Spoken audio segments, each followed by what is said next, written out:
rescue operations to save 8-year-old Tanmay, the boy who remains stuck at a depth of 55 feet of a 400 feet deep borewell in Mandavi village of Madhya Pradesh's Betul district has now crossed 60 hours on Thursday.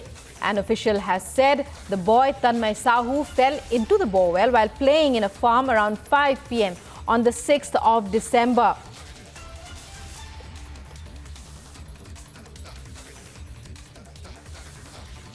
And joining us now is Satya Vijay, who is at the spot where these operations are on.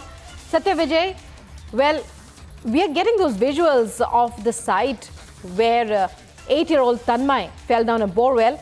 Satya Vijay, अभी 2 दिन बाद भी borewell से बाहर नहीं निकाला जा सका तन्मय को, और सुनने में आ रहा है कि रिस्पॉन्स नहीं मिलने से बड़ी चिंता हो रही है. What about the situation now? अभी रेस्क्यू ऑपरेशन फिर से क्या शुरू हो गया है?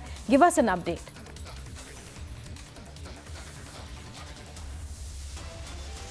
जी हाँ, बिल्कुल. देखिए, बैतूल में 8 साल के तन्मय को बचाने की जो जिद्दोजहद है वो लगातार जारी है और मैं स्पॉट पर हूँ. यहाँ पर आप देखिए जो रेस्क्यू टीम है वो लगातार बचाने के लिए ऑपरेशन कर रही है. मंगलवार शाम 5 बजे से ये रेस्क्यू ऑपरेशन चल रहा है लगातार और एसडीआरएफ एनडीआरएफ की टीमों ने मोर्चा संभाला हुआ है. सबसे बड़ी बात यह है कि 63 घंटे से ज़्यादा का समय हो चुका है, इसके बाद भी अभी कोई सक्सेस नहीं मिली है और परिवार काफ़ी बेसुध हालत में है. उनका रो रो कर बुरा हाल है. उनका कहना है कि उन्हें कोई अपडेट नहीं दिया जा रहा है. हम एक्सक्लूसिव बातचीत करेंगे तन्मय के पिता से, तन्मय की मां से और उसकी बहन जिसके साथ तन्मय खेल रहा था और खेलते खेलते ये हादसा हुआ. सुनील जी, आप ये बताइए, मंगलवार को घटना हुआ 5 बजे, 63 घंटे से ज़्यादा समय हो गया है. एडमिनिस्ट्रेशन, प्रशासन के लोग क्या बता रहे हैं? कुछ बता पा रहे हैं आपको कि कब तक निकाल लेंगे? वो तो रात को ही बोल रहे थे कि 2 घंटे 4 घंटे में हम बाहर निकाल लेंगे बच्चे को, है ना. और रात को भी बता रहे थे और अभी रात से सुबह हो गई, सुबह से 9 बज गए, 10 बज गए अभी, है ना. अभी तक मतलब कुछ पता ही नहीं है और कितना क्या टाइम अभी, और बोल रहे कि 3-4 घंटा लगेगा. आप लोग ने पूरे देश से अपील की है कि सब तन्मय को बचाने के लिए प्रार्थना करें. हाँ, मैं तो पूरे देशवासियों से बोलना चाहता हूँ कि मेरी बेटी की दुआ मांगे कि वो सही सलामत निकल जाए और हमारे तक आ जाए. पर समय बहुत नाजुक चल रहा है क्योंकि आज कितना 70-72 कितने घंटे हो गए, है ना. कुछ कह नहीं पा रहे हैं अब क्या होगा क्या नहीं.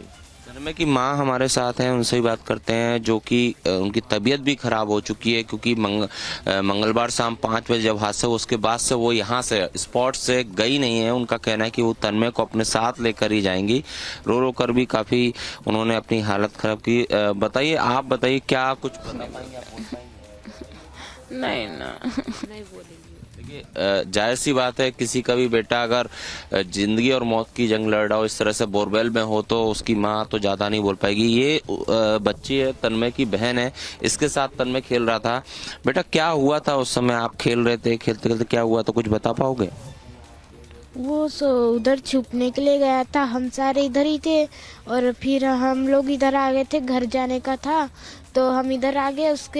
उसको वो कुआं दिखाऊंगा तो उसने सोचा कि खेत में से कूद के इधर से आ जाता और वहाँ लक्कड़ रखा था और उसके सामने एक बोरी रखी थी. बस बोरी सी, कवर नहीं था बोरवेल? कुछ भी नहीं था, सिर पे एक बोरी थी. देखिए, ये पूरा परिवार है, काफ़ी भावुक भी हैं, दुखी भी हैं. माँ तो बात ही नहीं कर पा रही हैं. पिता का ये कहना है कि प्रशासन की जो टीमें हैं, जो रेस्क्यू कर रहे लोग हैं या जो बैतूल जिले के अफसर हैं जो यहाँ पर स्पॉट पर तो हैं लेकिन सही जानकारी इन तक नहीं पहुँचा पा रहे हैं. हालांकि इसमें एक पहलू ये भी है कि उन्हें भी इस चीज़ का अंदाज़ा नहीं है. जो जिस तरह से हमने बताया कि स्पॉट पर जो दिक्कतें आ रही कि पथरीली ज़मीन है, बड़े बड़ी चट्टानें हैं खुदाई में, जिससे ऑपरेशन में जो मशीन्स हैं उनको दिक्कत आ रही चट्टानों को तोड़ने में, उसके बाद उस गहराई तक जाने में. क्योंकि अभी जो स्थिति है उसके मुताबिक करीब 42 से 43 फीट की गहराई पर है तन्मय, और जो एक पैरेलल उसके एक खोद के जो जगह बनाई गई है वो 45 फीट की, और अब जो हॉरिजॉन्टल टनल जो बनाई जा रही है उसके जरिए तन्मय तक पहुंचने की कोशिश है.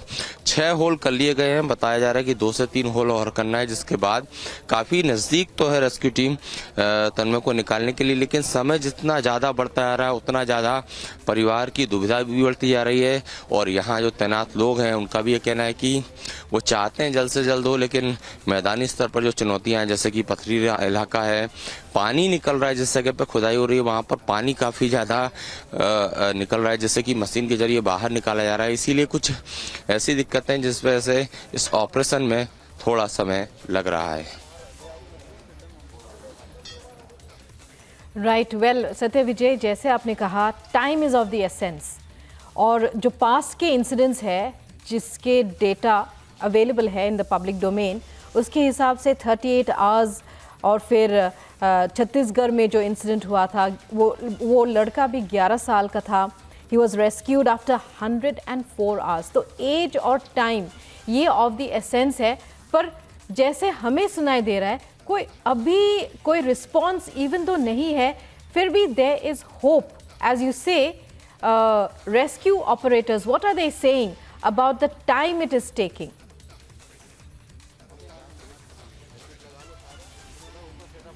जी बिल्कुल, देखिए उम्मीद पर दुनिया टिकी है, और चूंकि तन्मय के बॉडी में मूवमेंट किसी भी तरह का ऑब्जर्व अब तक नहीं किया गया है। जो कैमरा भी वहां पर लगाए हैं जिस बोरवेल में तन्मय फंसा हुआ है, वहां पर लगातार मॉनिटर करने की कोशिश की जा रही है, लेकिन मूवमेंट ना होने की वजह से ही डॉक्टर्स ने भी कुछ खाने को ना देने की बात की, और उसे उस मूवमेंट ना होने की वजह से ही थोड़ा सा निराशा जरूर आई थी। लेकिन टीम जो है, जो रेस्क्यू कर रही है, उनका ये कहना है कि वो किसी भी कीमत पर इस ऑपरेशन को सक्सेस करने की कोशिश करेंगे। ये देखिए वो टनल है, वो स्पॉट है जो हम आपको लाइव दिखाना चाह रहे हैं, जहां पर की मशीनें लगी हुई हैं।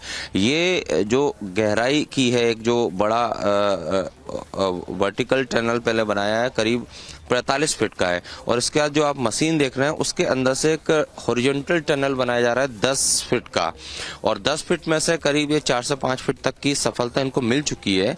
इसके बाद ही एसडीआरएफ के जो जवान है वो अंदर मौजूद हैं, और वो एसडीआरएफ एनडीआरएफ के लोग तन्मय तक पहुंचेंगे। तो ये जो जिद्दोजहद है, इसमें तकलीफ इसलिए आ रही है, इसमें डिले इसलिए हो रहा है क्योंकि आप जमीन या जो पत्थर देख रहे हैं, ये बड़े बड़े, ये सभी पत्थर इसी खुदाई के दौरान निकले हैं। इन्हीं चट्टानों की वजह से मशीन्स जो है, जिन्हें पत्थर तोड़ने में देर लग रही है, ये जो टीम है, जो आप येलो टी शर्ट में सर को देख रहे होंगे, ये ही एसडीआरएफ को लीड करने वाले अधिकारी हैं, और इनकी मॉनिटरिंग में ही पूरा ये ऑपरेशन हो रहा है। तो डिले जरूर है, क्योंकि मंगलवार शाम 5 बजे से अभी तक की बात करें तो 63 घंटे से ज़्यादा का समय हो गया है। साथ ही साथ यहाँ पर सर्दी भी काफ़ी ज़्यादा है, और जिस जगह पर ये खुदाई हो रही है वहाँ पर पानी भी काफ़ी मात्रा में निकल रहा है। तो पानी को मशीन के जरिए निकाला जाता है, इसके बाद फिर से खुदाई शुरू की जाती है। तो इन्हीं सब समस्याओं के बीच में भी रेस्क्यू टीम जो है, एसडीआरएफ की हो, एनडीआरएफ के जवान हो, तमाम जो लोग हैं, वो लगातार पिछले 63 घंटे से लगातार ये रेस्क्यू कर रहे हैं। अभी भी हमने जो लाइव तस्वीरें आपको दिखाने की कोशिश कर रहे हैं, देखिए लगातार जो जवान हैं एसडीआरएफ के, एनडीआरएफ के, वो उस टनल तक जा रहे हैं। वहाँ पर जिस तरह के मैन पावर की, जिस तरह की मशीनरी की जरूरत होती है, वो यहाँ से सप्लाई की जाती है, और फिर काम में किसी तरह का डिले ना हो, तेजी से काम चले। क्योंकि परिजन, जैसा कि हमने बात की, एक्सक्लूसिव बातचीत अभी उसके तन्मय के पिता का भी कहना है कि सही जानकारी नहीं मिल पा रही है। तो एडमिनिस्ट्रेशन की ये कोशिश है कि उन तक गुड न्यूज़ पहुंचाएं, लेकिन उससे पहले इस पूरे ऑपरेशन को सक्सेस करें। इसी जिद्दोजहद में यहाँ पर पूरा रेस्क्यू ऑपरेशन चल रहा है। Right, Satya Vijay, many thanks for joining us there. We also know that you spoke to the ADM of the area a short while back. So viewers, let's listen in to that conversation that our correspondent, that my colleague Satya Vijay had with the ADM of who is overseeing as the head of the administration there, this entire operation. कि 45 feet का हमको base चाहिए था बच्चे के पास पहुंचने के लिए, ताकि हम लोग हॉरिजॉन्टल डिगिंग स्टार्ट कर सके। तो जैसा आप देख रहे हैं कि 45 फीट तक का तो डिगिंग हो गया है, अब हॉरिजॉन्टल बेस हमको मिल गया है। अब टनल बनाने का काम स्टार्ट हो गया है कल से, और 3 बाय 3 फीट का एक गाला टाइप का बनाने का एनडीआरएफ प्रयास कर रही है, ताकि उसमें से अंदर स्पेस बना के बच्चे तक पहुंचा जा सके। उसके लिए 8 बार ड्रिलिंग करना आवश्यक है और 6 बार ड्रिलिंग की जा चुकी है, 2 बार ड्रिलिंग बाकी है। उसके बाद फिर पत्थरों को तोड़ के उस अंदर से जो पत्थर निकाले जाएंगे। दिक्कत है सर, किस तरह की हैं चुनौतियां क्या सामने आ रही हैं, क्योंकि पथरीली जमीन होने की वजह से भी दिक्कत हो रही है सर? देखिए, हार्ड रॉक ही सबसे बड़ा भी चैलेंज है हम लोगों के लिए, क्योंकि वो हार्ड रॉक को तोड़ के फिर उसको निकालना एक बड़ा चैलेंज है। क्योंकि हम बच्चे के पास पहुंच गए हैं तो अब बड़ा सेंसिटिवली काम करने की आवश्यकता है और बहुत बारीकी से एनडीआरएफ उसको करने का प्रयास कर रही है। सर अभी आप हाल ही में उस स्पॉट पर गए जहाँ पर कैमरे के जरिए लैपटॉप में तन्मय का मूवमेंट देखा जा रहा है, कोई मूवमेंट अभी फिलहाल ऑब्जर्व किया है? नहीं, रिस्पांस अभी नहीं आ रहा है और इसीलिए हम लोग कोशिश कर रहे हैं कि जितनी जल्दी हो सके बच्चे के पास पहुंचा जाए और सकुशल उसको निकाला जाए। कितना लगभग और समय लगेगा सर? फिर भी 2 घंटे से ज़्यादा ही का ही समय लगना संभावित है। And so the entire nation praying for 8-year-old Tanmay, who is still trapped after nearly 60 hours of a rescue operation inside a 55 feet bore well in Betul in Madhya Pradesh.